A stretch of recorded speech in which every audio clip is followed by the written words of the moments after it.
श्रोता भगवान जय हो भैया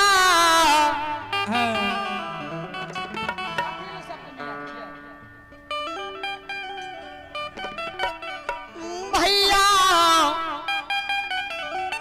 बोलिया हो बोला क्या नाम है सर्वो लोचा भैया बोलिया हो बोलैया कन्ना महाचर बोलैया भैया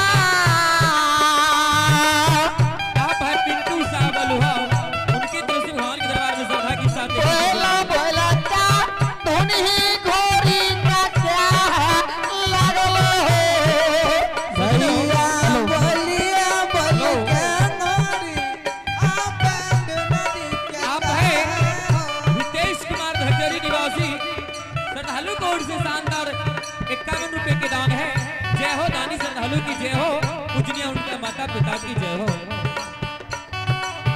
मैये चाल चाल स्वामी का दल में चाल गए मैया चल चल गई स्वामी के रानन में चल गोरी माते अपनो दर सुहाग हमें घुरा के ले बजाओ गोरी मगे हमरो गई सगाग हमें के भुरा के आप है रुचि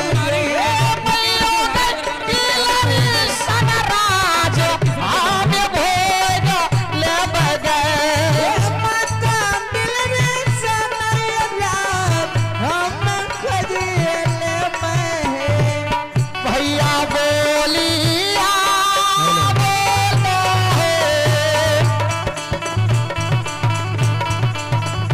आ सुने में लगले काना में है सोर हो आ कहे आज घोरी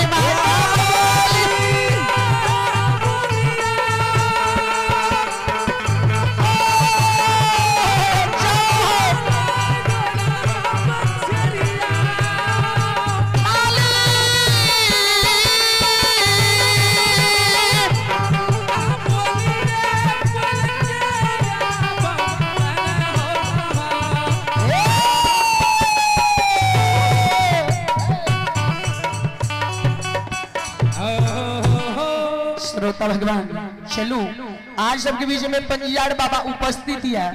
जब उपस्थित रह जाए तो बड़ा दिक्कत के गप है।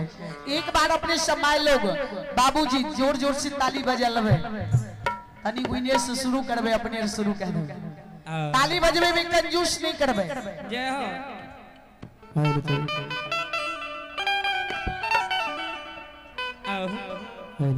जय हो जय हो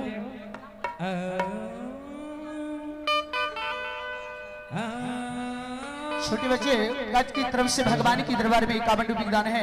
इन बच्चे के वहां सरस्वती विद्या के भंडार दे। जय हो दानी श्रद्धालु की जय हो, पूजनीय माता पिता समस्त परिवार की जय हो। जय जय इतने बात नहीं है ए बच्चा के मुड़ैनो के दल गझल है। हां के कहली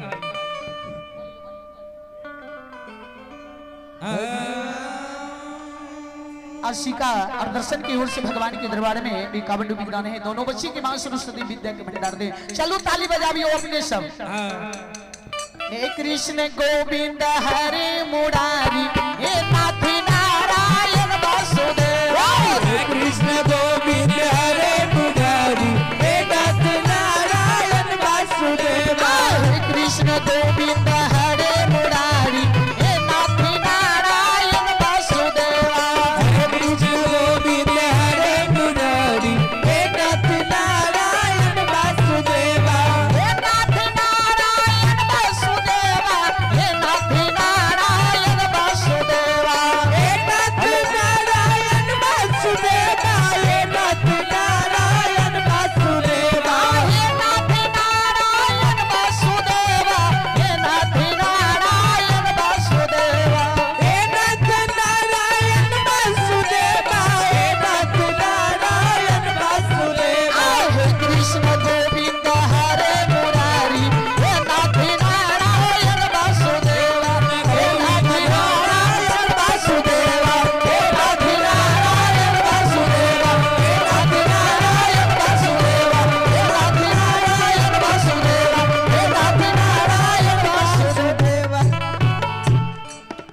बोले भैया विषारी महारानी की